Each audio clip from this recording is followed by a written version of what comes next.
Posso orar com você? Nosso Deus e Pai, obrigado, Senhor, por mais uma oportunidade e privilégio que temos nessa noite de ouvir a Tua voz. Obrigado, Senhor, porque falta só mais um pouquinho, só um pouco mais para ver a Tua face e a Tua glória. É o nosso maior desejo, Senhor, nosso maior anseio, estar de cabeça erguida nesse dia. Te peço, Senhor, que nessa noite o Senhor me use, que apesar de quem eu sou e apesar das minhas limitações, o Senhor use a minha voz, a minha boca e as minhas palavras, que não são minhas, mas são Tuas. Peço também, Senhor, que aos que estão agora conosco juntos, cultuando a Ti e ouvindo, que o Teu Santo Espírito seja derramado sobre eles, Senhor, permitindo e facilitando o aprendizado, o ensino, e que a Tua voz seja a única voz a ser ouvida em nossos ouvidos e nossa mente. Sobre uma mensagem tão difícil e dura, te peço que o Senhor amoleça o nosso coração e não permita que nenhum de nós rejeite a Tua voz e o Teu chamado. O convite é claro, a profecia, ela é real, e nós estamos no meio disso. No meio desse conflito, nosso maior inimigo somos nós mesmos. Então te pedimos, Senhor, afasta tudo que é de nosso, tira tudo que é carnal, e nos faz santos e espirituais, para a glória do Teu nome, Senhor, para a expansão do Teu reino e para a preparação de um povo, de uma igreja para os últimos dias. É nosso pedido, Senhor. Em Teu santo nome oramos, amém.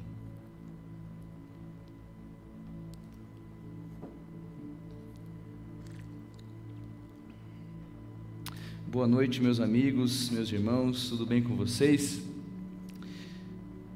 Eu acho que o microfone está bem para vocês aí também, assim como está para mim aqui, está bem alto. Eu quero agradecer a toda a equipe aqui, a toda a equipe de louvor. Lembrando que essa programação, obviamente, não é minha, mas quero estender aqui o meu agradecimento a todos os envolvidos e que Deus seja honrado pelo dom de vocês. É glorificado sempre quando os seus filhos fazem o seu melhor para esses momentos, nesses cultos. Eu tenho certeza que a gente não consegue medir, a gente não consegue mensurar qual é o efeito, né, de tudo isso, qual é o efeito de uma música, qual é o efeito de uma mensagem, de uma oração e assim por diante. Amigos, como vocês podem ver aí na tela, hoje eu queria falar sobre o tempo de angústia. Estamos numa série a respeito dos eventos finais, a respeito dos últimos dias antes que possamos ver Cristo em glória, ver Cristo voltar. Talvez seja um pouco novo para você. Talvez o primeiro sermão, que foi domingo passado, sobre sacudidura, tenha sido um pouquinho novo, tenha sido algo diferente, você nunca tenha ouvido, ou talvez você tenha ouvido isso há muito tempo, muitos anos, mas é sempre bom reforçar, sempre bom relembrar. Eu não tenho dúvida de que a igreja, se puder abaixar um pouquinho, está dando um eco aqui, por favor. Eu não tenho dúvida de que a igreja continuamente precisa ser lembrada de que estamos no tempo do fim, continuamente precisamos ser lembrados de que é urgente a nossa situação, que é urgente um revamento pessoal, que é urgente de nos alinharmos ao propósito do Senhor. Eu queria, então, nessa noite, falar sobre o tempo de angústia, razões e características. Você pode estar se perguntando, William, para que falar de angústia? Para que me angustiar mais o coração? Você não está vendo o que está acontecendo por aí, você não está vendo que tem coronavírus, tem pandemia, que tem ciclone, não sei onde, tem gafanhoto, e a crise econômica, a crise política. Para que falar de angústia? Por que você vai falar de angústia? Não é isso que eu estou precisando agora. Eu preciso de uma mensagem que conforte meu coração, eu preciso de uma mensagem que realmente me abrace. Meu amigo, enquanto vivermos nessa terra, enquanto você viver nessa terra, você e eu vivemos nesse planeta, antes da volta de Jesus, não há um dia sequer de paz e felicidade completa. Se amanhã acabar tudo isso aí e vier paz e vier tranquilidade, depois de amanhã vem outro problema. É assim, a vida é assim nessa terra. No mundo de pecado não há chance, não há possibilidade de vivermos em paz. E você precisa entender isso. Por outro lado, eu não venho aqui angustiar o seu coração. Por outro lado, eu não venho aqui trazer más notícias para você. Não, muito pelo contrário. Muito pelo contrário. Eu tenho certeza que a palavra de Deus, por mais dura que seja, ela sempre vem ao coração, nos alentando, confortando. Porque não é baseado no que nós fazemos, mas no que Deus faz por nós. Apesar dos tempos tormentosos que nós estamos vivendo, a humanidade se volta para suas realizações, à procura de dias melhores. As pessoas, elas buscam em coisas, em situações, em pessoas, em poderes, em nações, em ideologias, busca de dias melhores, soluções para alguma possibilidade, mesmo que mais remota, que favoreça a esperança de um mundo melhor. Esse milênio é a busca de um milênio de paz, uma terra de prosperidade, abundância, felicidade, vitórias fáceis. Um milênio em que a terra será renovada pelo próprio homem, onde ele viverá sem temor e sem Deus. É a busca. E hoje nós vemos, no meio dessa crise mundial, diversas buscas por situações, por resoluções a problemas. E são incontáveis, inúmeras as soluções, que eles propõem. Não me estranha muito também que boa parte de nós facilmente aceitemos o convite de Jesus à alma angustiada. Vinde a mim todos que estáis cansados, sobrecarregados, mas nós muitas vezes esquecemos que o convite de Jesus também é ser crucificado com Ele. Por isso, Paulinho, pode colocar ali o pendrive do passador de slides. Por isso que nós precisamos entender e precisamos negar o eu, como diz Ellen White, negar o eu ao longo de todo o caminho, morrer para o eu diariamente, deixar que somente Jesus apareça e ter em vista continuamente a sua glória. Vi que os que ultimamente têm abraçado a verdade terão que aprender o que é sofrer por amor de Cristo, que terão provas a suportar, provas que serão agudas e cortantes. Próximo.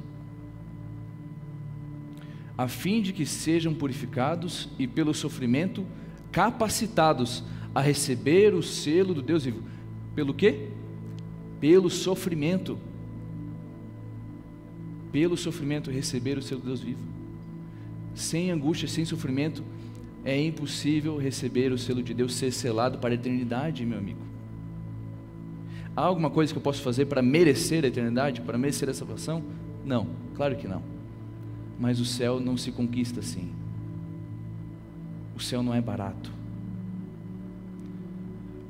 A passar pelo tempo de angústia, ver o Rei em sua formosura, estar na presença de Deus e de santos anjos puros. Os puros verão a Deus. Os puros verão a Deus. Então eu quero trazer aqui para vocês um gráfico, para que fique ainda mais claro. Tem pessoas que aprendem de forma visual. Então veja, se conseguir colocar, se for possível, colocar em tela cheia, para o pessoal poder tirar print, ou quem sabe eu posso mandar aí para vocês depois, colocar o telefone de celular meu aí, para poder mandar este gráfico. Pessoal, é o seguinte, em 1844 Jesus começa ele acumula o seu papel de juiz. Ele já, desde quando subiu aos céus, ele era advogado e agora acumula o papel de juiz. Ele começa o juízo investigativo, 22 de outubro de 1844. E nós estamos nesse período, então nesse período aqui, do juízo investigativo. Em algum momento, eu acredito que já está acontecendo em algum nível, a sacudidura, que nós estudamos domingo passado, vai acontecer de forma muito forte na igreja, um pouquinho antes do decreto dominical, que nós já vamos comentar sobre. Então a sacudidura ela vem, um pouquinho depois já o decreto dominical, e o decreto dominical ele inicia então a angústia prévia, o tempo de angústia prévia, o primeiro tempo de angústia. O tempo de angústia ele é dividido por 3 períodos distintos, e o decreto dominical ele também inicia não somente o tempo de angústia prévio, mas a chuva serôdia para a pregação do evangelho amplamente sobre o sábado e sobre outros temas como o juízo e assim por diante. Então, o fim da intercessão, Jesus ele sai do Santíssimo, ele termina o seu trabalho de intercessão, também o Espírito Santo ele termina o seu papel e começa então um tempo de angústia, 7 pragas, até a volta de Jesus. A gente vai passar mais detalhadamente por esses períodos. Então, vamos começar pelo tempo de angústia prévia. Eu falei que tem quantos? 3 tempos de angústia, né? 3 tempos distintos, tá? 3 tempos distintos. Lembrando que o vento, lembra do vento da sacudidura? Que o Deus ele sacode o povo, e nessa sacudidura, quando o grão ele sobe, o vento passa, jogando para fora aquilo que não presta. Esse é o tempo de angústia. Levando embora aqueles que não são fiéis. O tempo de angústia prévio, ele se inicia, é um momento em que a segunda besta, os Estados Unidos, faz uma imagem à primeira besta, o papado, de acordo com Apocalipse 13, você conhece? Apocalipse 13, ele é um texto riquíssimo, é um capítulo riquíssimo, que fala sobre, inclusive, o decreto dominical. Vai ser um momento entre que o sábado e o domingo estarão em controvérsia. Os guardadores do sábado reivindicarão esse dia como dia sagrado do Senhor, dia santo, enquanto a segunda besta, Estados Unidos, junto com o papado, com poder político e religioso, eles vão se unir para decretar que o dia de domingo é o dia de guarda. O tempo de angústia prévia, ele começa então com o decreto dominical. Depois desse tempo de angústia prévia, começa então, propriamente dito, o tempo de angústia, e dentro desse tempo de angústia, a angústia de Jacó, tá? Muito bem. Acho que não está passando meu passador aqui, então você vai ter que passar para mim, Paulinho. Tá? Muito bem, então vamos ver aqui no gráfico de novo, o tempo de angústia prévia. Ele começa com um decreto dominical, problema do sábado versus domingo. Nesse período, ainda Jesus está no santuário, Jesus ainda continua com seu trabalho de intercessão, ainda há tempo de graça. Quando o decreto dominical sair, vai começar pelos Estados Unidos, depois vai se espalhar por todo o mundo, ainda Jesus está julgando, ainda Jesus está com os livros abertos, ainda é tempo de graça. E Satanás neste período vai contrafazer a segunda vinda, a marca da besta também será evidente e os justos serão selados. Os anjos passarão por sobre a terra e vendo quem é o justo da terra, ele vai então selar os justos. Enquanto Jesus está no santuário, ele sela, enquanto ele não sai do seu santuário. Então o tempo de angústia prévio, ele é um tempo curto, é um tempo onde começa nessa angústia, porque o decreto dominical é um decreto que te força a comprar e vender, a fazer coisas que você, de acordo com a Bíblia, não deve fazer. Ele te força a você adorar no dia do domingo, que não é o dia de guarda, não é o sinal da aliança entre Deus e o povo. é no tempo de angústia prévio que você vai estar num conflito, numa tensão entre familiares, amigos. Muitos amigos vão dizer assim: não, Deus ele entende, se você guardar o sábado, você vai ser perseguido, você vai ser até morto, você não vai conseguir comprar nem vender, você vai estar preso.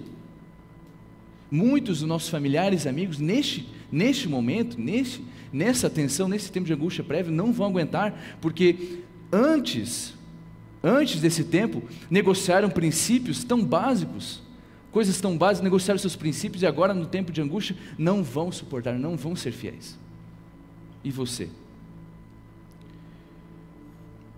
Quando eu penso nesse tempo de angústia, eu penso da história de Sadraque, Mesaque e Abednego.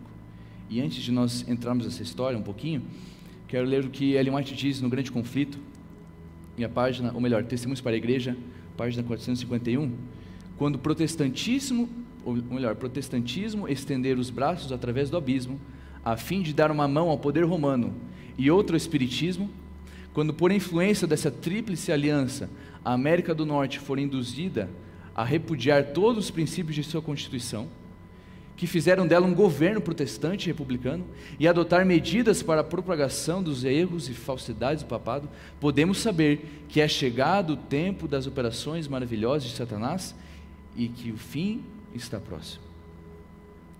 Não sei se você recorda que há 3 anos atrás, em 2017, nós completávamos 500 anos da Reforma Protestante.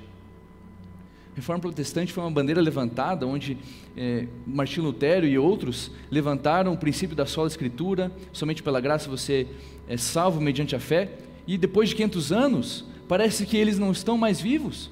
Onde estão os protestantes? Onde estão aqueles que reclamam esses princípios tão elementares? E é o convite da Igreja Católica agora, neste momento, que o protestantismo ele volte para a sua mãe, que ele volte para o passado, que ele volte para a sua origem. Isso já está acontecendo, poucos de nós, poucos dos cristãos levantam essas bandeiras. Eu tenho certeza que você conhece essa história, ela para mim é uma das preferidas. Daniel 3, você sabe que no ano 605 antes de Cristo, os babilônios invadiram Jerusalém, invadiram Judá, levaram consigo alguns jovens sem defeito, alguns jovens para trabalhar na Babilônia. E entre esses jovens estava Daniel e seus irmãos, ou melhor, seus amigos, que foram trocados de nome e receberam o nome de Sadraque, Mesaque e Abednego. E em Daniel 3, depois de ali, Daniel 1, eles passarem por algumas provas e provarem que eles eram mais inteligentes que os sábios, né, os babilônios, os magos. Daniel 3, eles passam agora por uma provação. Diante de um rei severo, diante de um rei mau, Nabucodonosor, que levantou uma estátua de 60 metros, ou melhor, 60 côvados, que é mais ou menos 30 metros de altura e 3 metros de largura, a ordem era simples. Eles deveriam se ajoelhar, prostrar diante dessa imagem. Você conhece a história? E você sabe que não eram somente os 3 que eram judeus, não eram somente os 3 que vinham de Jerusalém, não eram somente os 3 que se diziam ser o povo de Deus, não eram somente os 3 que adoravam a Deus, mas só os 3, depois dos instrumentos serem tocados, só os 3 ficaram de pé, só os 3. E teve uns ali, uns do reino da Babilônia, alguns ali oficiais do reino, que deduraram, né? Olha, o rei, aqueles 3 ali, ó, estão de pé, não estão adorando você, não estão adorando a sua imagem. E aí? O que você vai fazer agora? A ordem é simples, né, rei? Quem não adorar é fornalha, é fogo. Aí então eles vêm diante do rei e o rei diz: é verdade que vocês não adoraram a imagem que eu construí? Sim, é verdade. Então eu dou mais uma chance para vocês. Vocês não entenderam que assim, vocês ficarem de pé, vocês vão para a fornalha, vocês estão vendo? Não, entendi. E sabe de uma coisa, rei? se o nosso Deus quiser livrar-nos das suas mãos, fique tranquilo, fique sabendo que nós não adoraremos a sua imagem, mesmo que Deus não nos livre. E a história é incrível, né? Se fosse até aí já seria maravilhosa, mas eles entraram na fornalha e um a mais apareceu, e esse é o próprio Jesus, como diz Ellen White. O próprio Jesus, com seu poder, aparece diante daqueles homens e diante de Nabucodonosor, deixando ele de queixo caído, estarrecido. Agora, o que isso tem a ver? O que isso tem a ver com o tempo de angústia? Que história é essa? Amigos, você sabe que a Bíblia se repete, a Bíblia ela é cíclica. O livro de Apocalipse, ele é escrito baseado muito no Antigo Testamento e ainda mais no livro de Daniel. E eu quero mostrar para vocês quais são as relações claras de Daniel 3 com Apocalipse 13. Lembre-se, Apocalipse 13 é a mensagem da primeira besta com a segunda besta, dos Estados Unidos com o papado, e eles se unem para um decreto de morte. Veja, primeiro, o sistema sexagesimal. A estátua ela tinha 60 metros, 60 côvados de altura e 6 de largura. Nos dois capítulos há um soberano poderoso. Nos dois há uma adoração falsa, uma adoração forçada, união da igreja e do Estado e pena de morte. Um decreto de morte para aqueles que não adorarem a imagem. É ou não é claro que João, ao escrever Apocalipse 13, ao escrever sobre esse decreto, sobre o início do tempo de angústia, não é claro que ele nos está remetendo à história de Sadraque, Mesaque e Abednego? É muito claro. E o que isso nos representa? O que isso nos comunica? João está falando assim, olha, assim como lá no passado, só 3 de todos se continuaram fiéis, só 3 se permaneceram fiéis, lá no fim, poucos aguentarão a provação, poucos permanecerão fiéis. Sabe o que mais João também está comunicando para a gente? Assim como Sadraque, Mesaque e Abednego sofreram essa perseguição, um decreto de morte, assim também acontecerá para a igreja no tempo do fim. E nós precisamos pavimentar o nosso caminho, ser fiéis a toda a prova, até as menores que sejam, para que na provação final estejamos de pé, para que na provação final não tenhamos medo da morte, mas sim vejamos Cristo nos livrar das mãos dos inimigos, porque é isso que Ele vai fazer. A história se repete. Imagino que havia milhares, centenas de pessoas que se diziam adorar a Deus, mas eles ficavam de joelhos assim, vou amarrar o cadarço aqui, né? Deus, o Senhor conhece o meu coração, o Senhor sabe que eu não adoro essa imagem aí, besta, né? Nossa, isso aí não é nada, né? Senhor, eu te adoro, mas para não morrer eu vou, né, me ajoelhar aqui e tal. Pressão de grupo. Eu me dirijo a alguns jovens aqui. Jovens, não ceda a pressão de grupo. Jovens, seus amigos, até mesmo os da igreja, não ceda os seus princípios por pressão de grupo. Jovem, por mais quanto tempo teu pai e a tua mãe vai ter que orar por você? Por mais quanto tempo os teus pastores, a tua igreja, o teu líder vai ter que orar por você? Jovem, a Bíblia diz, você é forte, você tem que ser forte.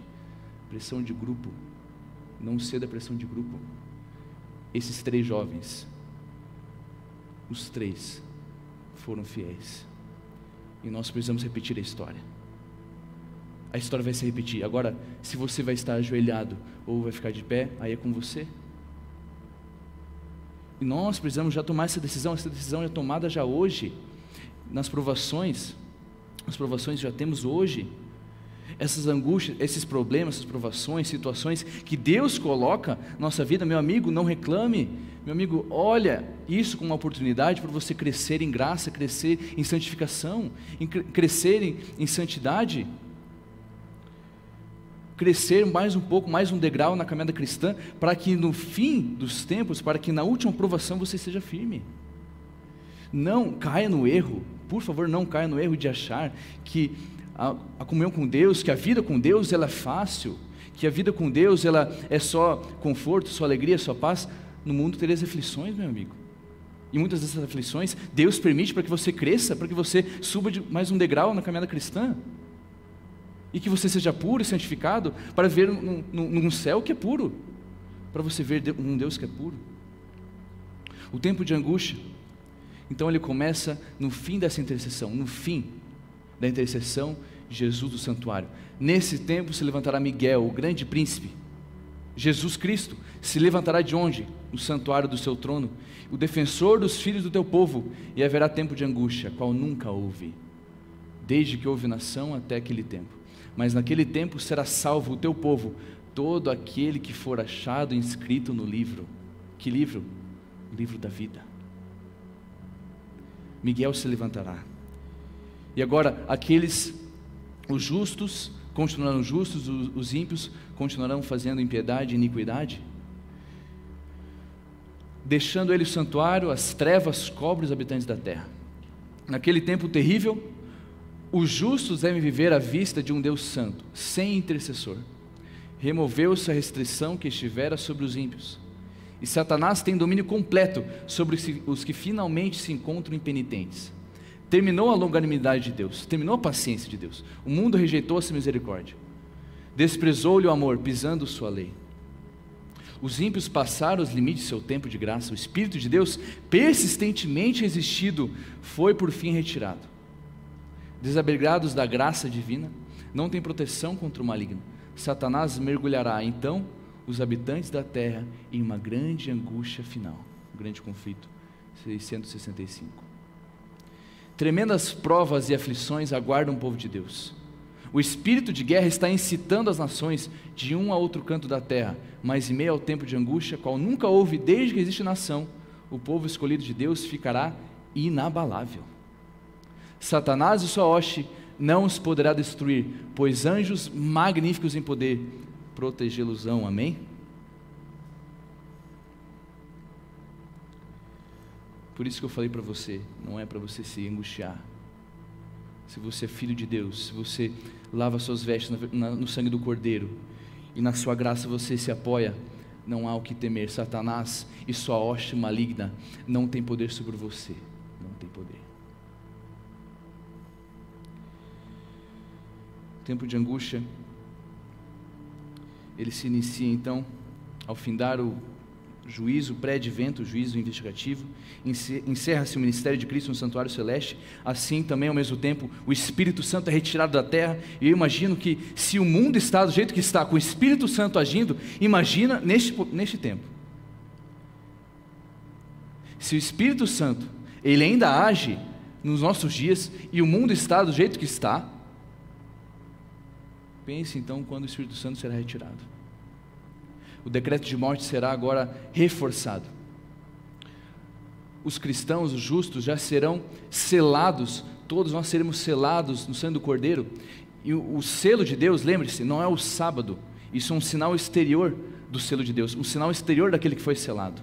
O selo de Deus é aquele que aceitou a graça de Jesus, aceitou o sacrifício de Jesus. E o sangue do Cordeiro, assim como foi colocado sobre os umbrais da porta dos israelitas lá no Egito, assim também os anjos verão sobre nós o sangue de Jesus, revestindo-nos de toda a justiça.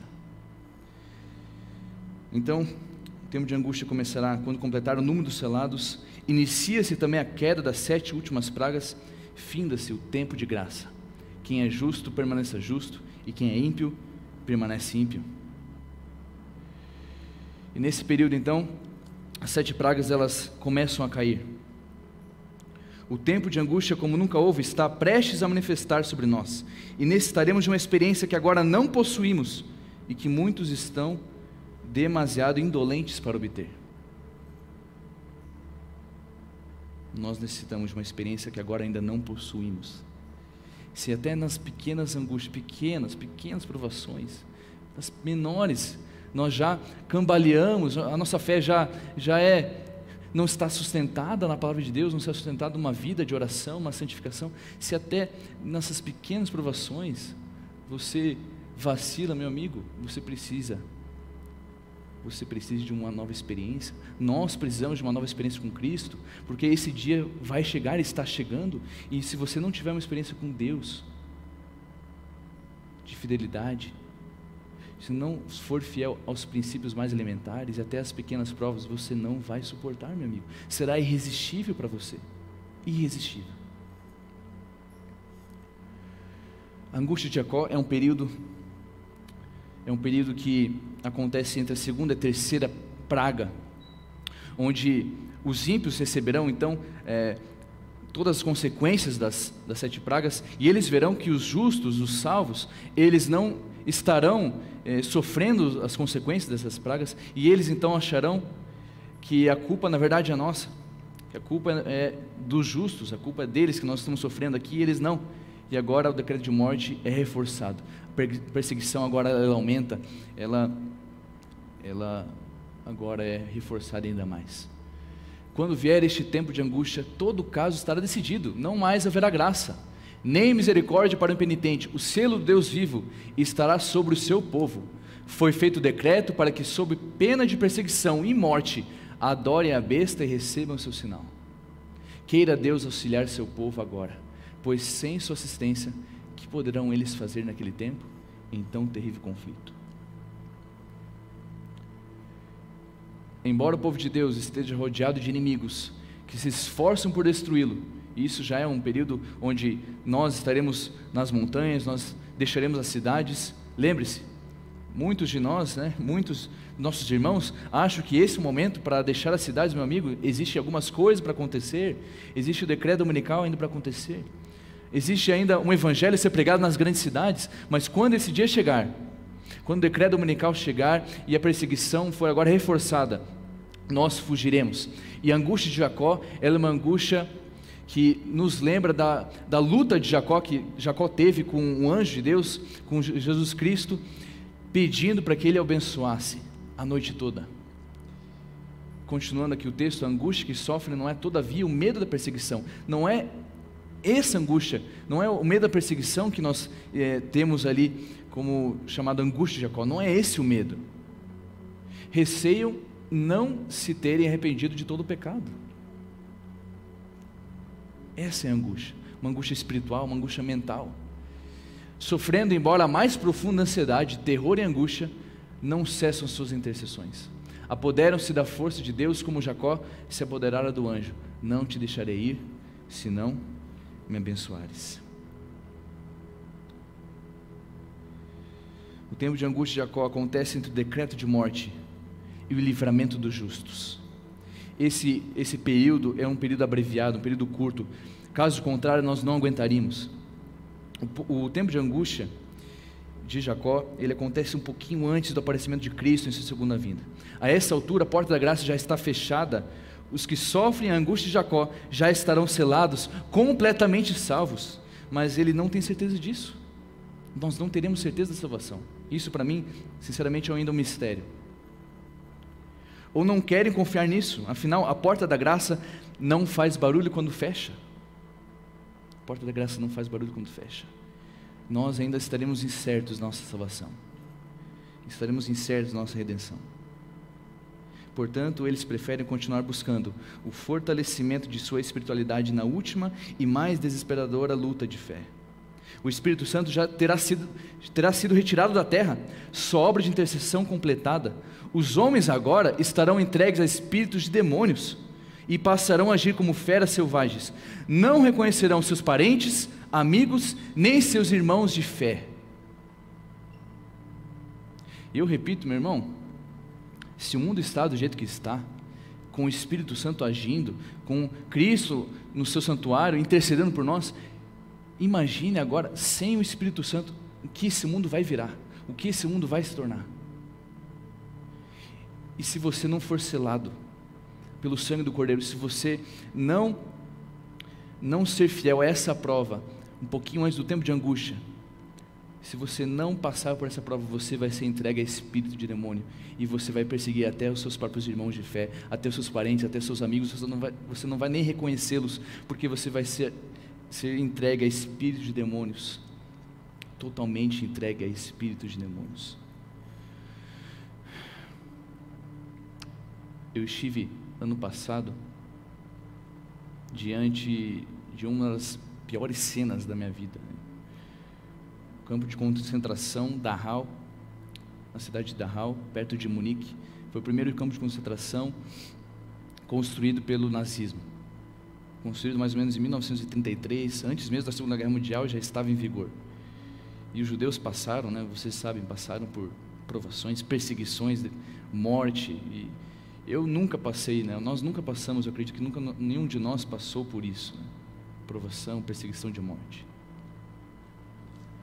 Eu penso que se eu via as coisas, eu via ali no campo de concentração como o lugar era frio, como o lugar era pequeno,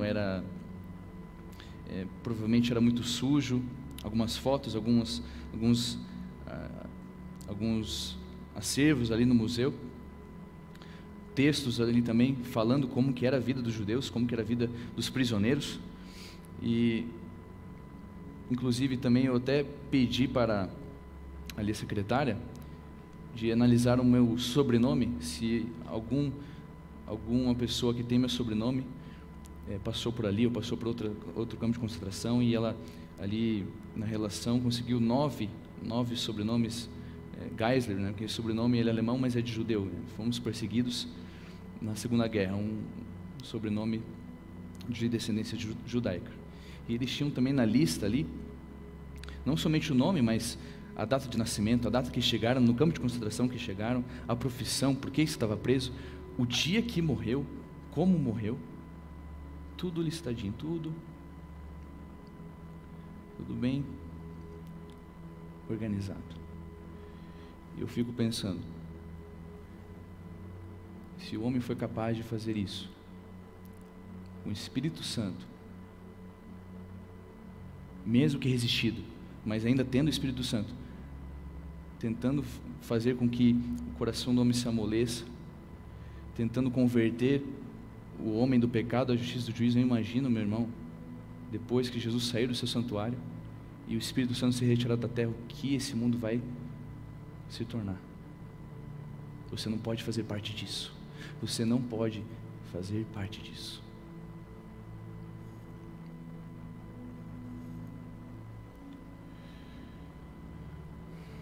Há algumas razões para o tempo de angústia. Você pode se perguntar, por que eu preciso passar pelo tempo de angústia antes de ver a face do meu Senhor? Eu posso citar aqui pelo menos 3. Provar e purificar a experiência dos santos. Os assaltos de Satanás são cruéis, decididos, seus enganos terríveis, mas os olhos do Senhor estão sobre o seu povo, e seu ouvido escuta-lhes, escuta-lhes os clamores. Sua aflição é grande, as chamas da fornalha parecem prestes a consumi-los, mas aquele que os refina e purifica os apresentará como ouro provado no fogo. Ouro provado no fogo. Você, irmão, precisa passar por uma experiência de refinamento, precisa passar pelo fogo antes de ver a face do teu Senhor. E não acha que o que você está vivendo hoje, provavelmente alguma angústia, algum problema, alguma situação, não pense que é por acaso. Muito provavelmente, e é certo, que Deus usa até estes momentos, até essas situações onde você até blasfema contra Deus, Ele usa essas situações para provar você no fogo, porque Ele não vai te deixar quieto, não vai deixar você tranquilo, porque Ele precisa provar você para que neste momento, nesses dias, você seja fiel.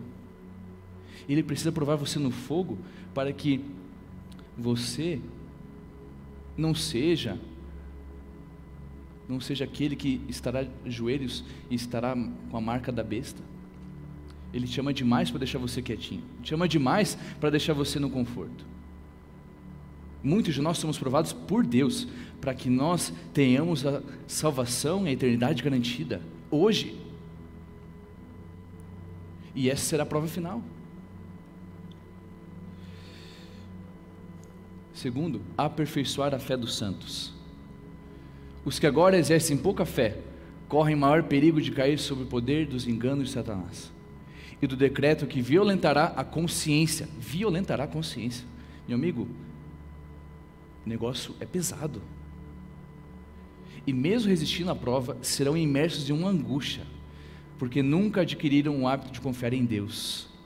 As lições da fé, as quais negligenciaram, serão obrigados a aprender sob a pressão terrível do desânimo. Meu amigo, as angústias vêm para você criar um hábito de confiar em Deus. Quando você vê que não é nada, que você depende, que você é dependente, que você não consegue por si mesmo, aí que Deus começa a agir em sua vida. Quando você reconhece que é um deserto seco, quando você reconhece que no meio de uma pandemia, no meio de uma crise, você não tem nada, nada sobrou, aí que Deus começa a agir, que você começa a criar um hábito de confiar nele. E esse tempo de angústia final vai ser só uma consequência, só mais um acontecimento, só mais um passo de fé, diante daqueles outros que você fez atrás. Lembre-se, meu amigo, Deus nunca te desamparou, não é verdade? Deus nunca te desamparou. Deus sempre te deu o que você precisa. Você está aqui hoje, você passou por meses de pandemia e você está aqui hoje. Você tem que comer, você tem que vestir, você provavelmente tem um lugar para dormir. E não é neste tempo onde estaremos nas montanhas, não é neste tempo que nós estaremos distantes das cidades, não é neste momento que Deus vai te abandonar. Não é neste momento que Deus vai encolher a sua mão, não é neste momento que Deus não vai prover aquilo que a gente precisa. Estaremos sim, privados de muitas coisas, privados de conforto, privados das nossas casas, privados daquilo tudo que a gente construiu num tempo de vida, mas Deus vai nos sustentar com a sua mão. Deus enviará os anjos poderosos das hostes celestiais para prover o pão, para prover a água e para prover a proteção. E nesse tempo de angústia, nenhuma alma selada será morta, nenhuma. Mas você precisa primeiro confiar em Deus.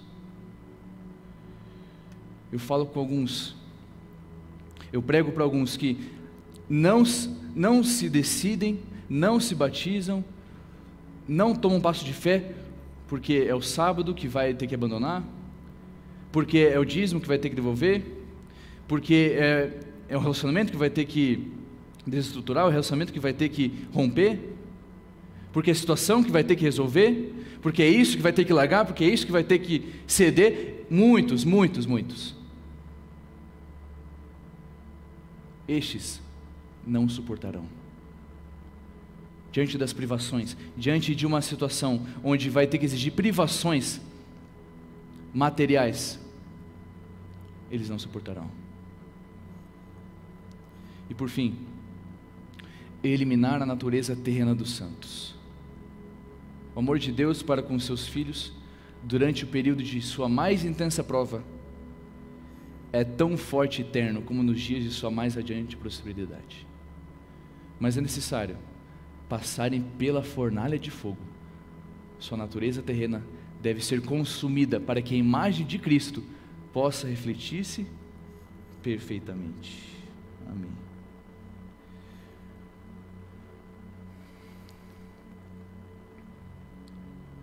A raiz de todos os males existentes na igreja de Laodiceia é sua riqueza a lhe inspirar orgulho e autoconfiança. O povo do advento precisa urgentemente de uma reforma em relação ao uso dos bens que possui ou almeja possuir.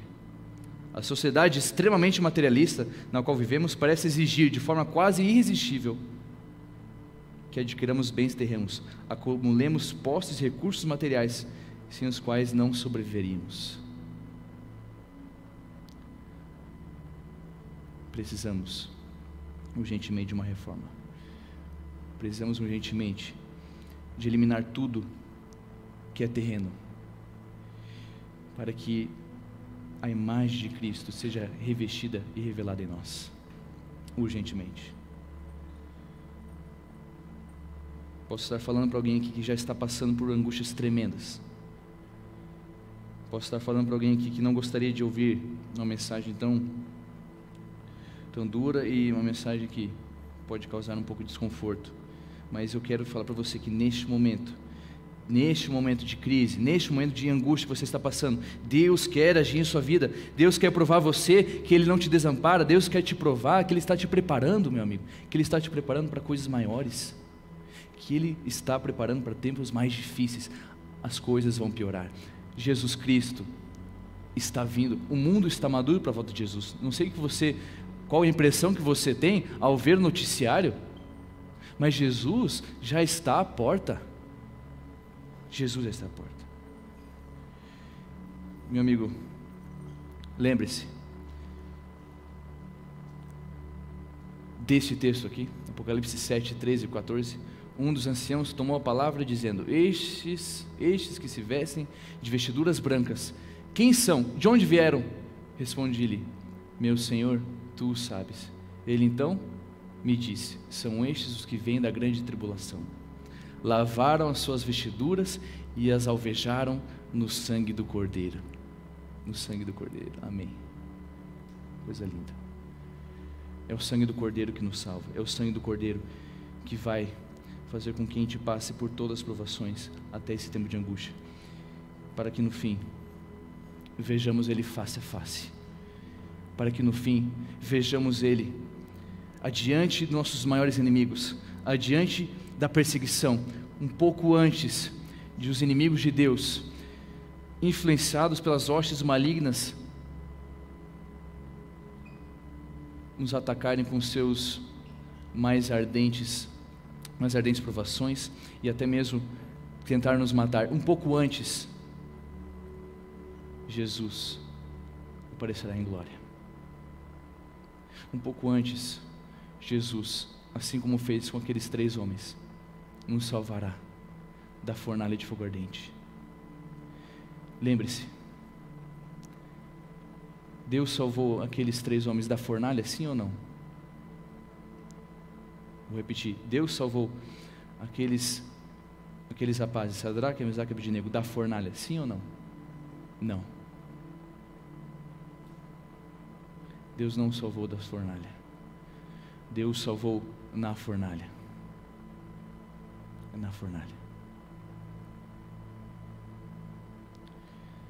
Esse dia está muito mais próximo do que você imagina.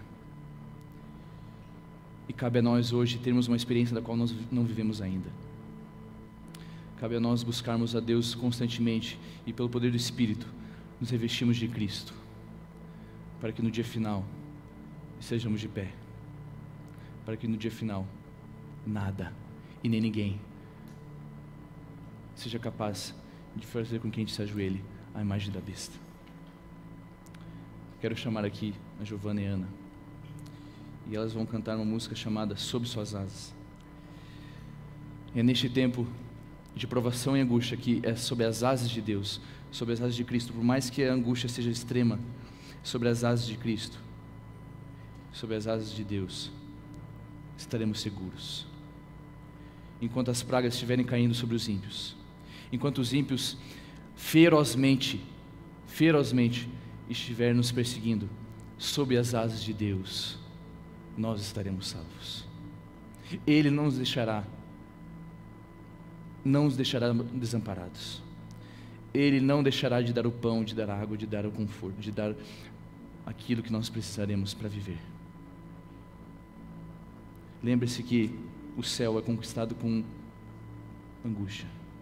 O céu é conquistado com provações. E as provações, elas já estão acontecendo.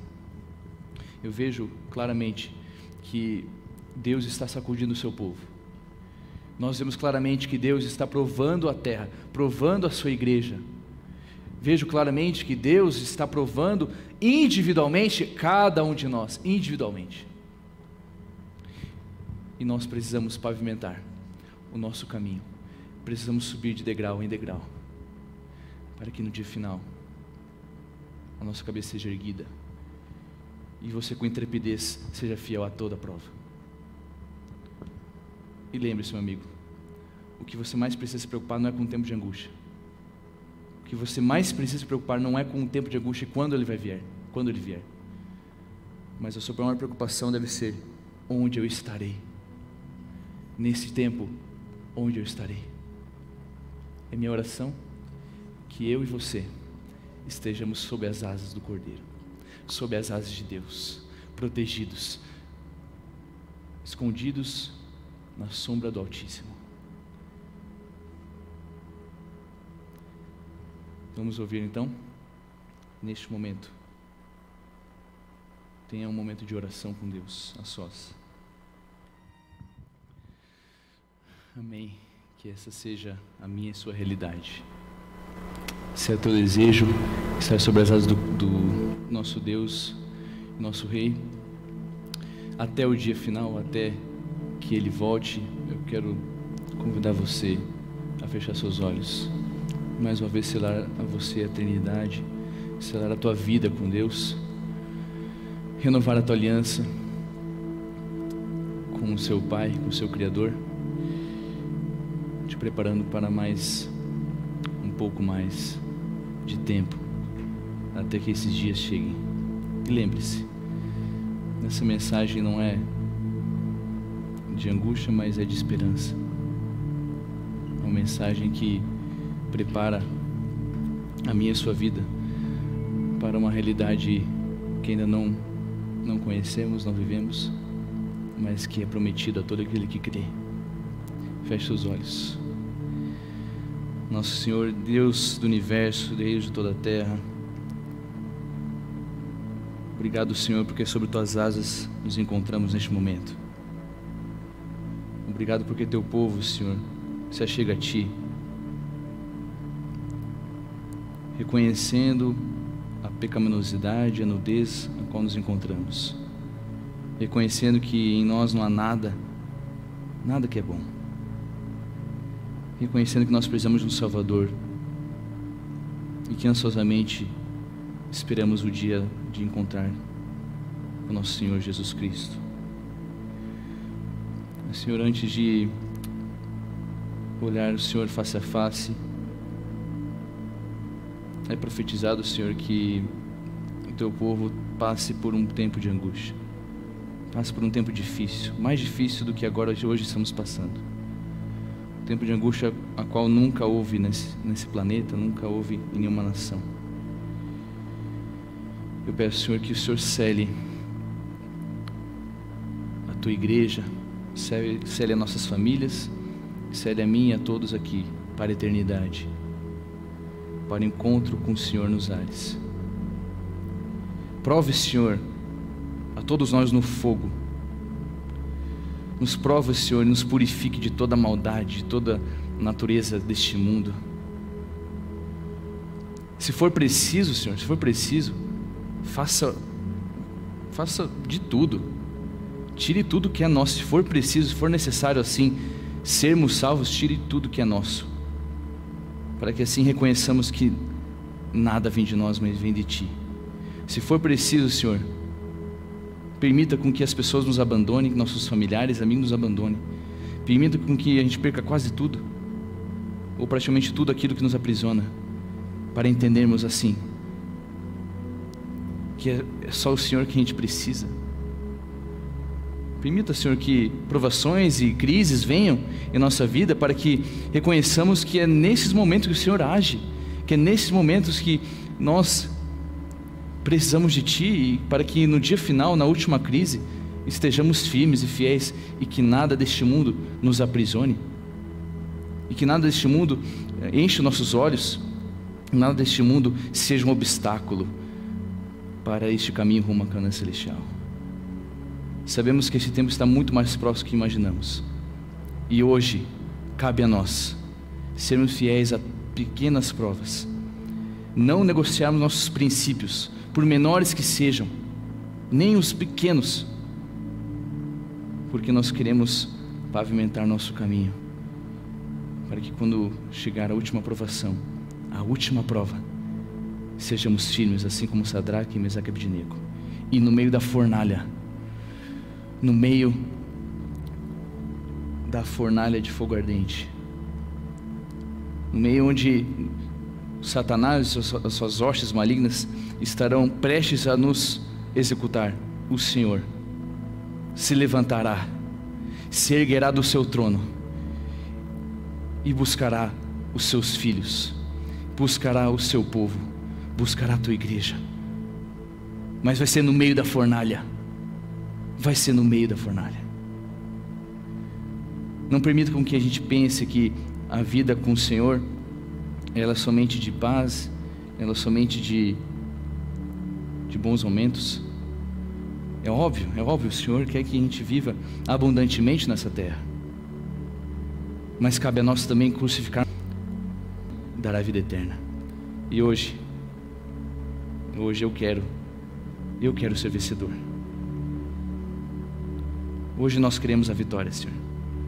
Nos dê a certeza da salvação nesse dia, para que muito em breve vejamos o Senhor nas nuvens do céu, com poder e grande glória. Esse é o nosso maior desejo e anseio.